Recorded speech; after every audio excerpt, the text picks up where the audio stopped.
অভাব না থাকলে পরে শেফালিদির জন্য ছেলে খুঁজে পাচ্ছ না কেন? হলধর বাবু ঘোষণা দিয়েছেন যে ছেলেরে সরকারি চাকুরি করতে হবে। মানে ছেলেকে গোবর গোবর? গভর্নমেন্টের চাকরি করতে হবে। হোয়াট? আর তুই ছেলে পাচ্ছিস না? এই তোর বিজনেস। জীবনে তোর বউনি হবে না। সরকারি চাকুরে ছেলে পাওয়া অত সোজা নাকি? রাইট, শেফালির তাহলে বিয়ে হবে না। ঘরে বসি বসি আপনার মতো বের বয়স চলি যাক আর কি।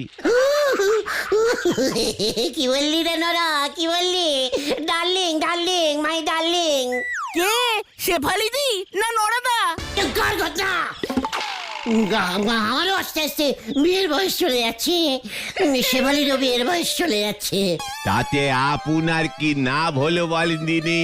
এদিকেও বিয়ের বয়স চলে যাচ্ছে, ওদিকেও বিয়ের বয়স চলে গেল।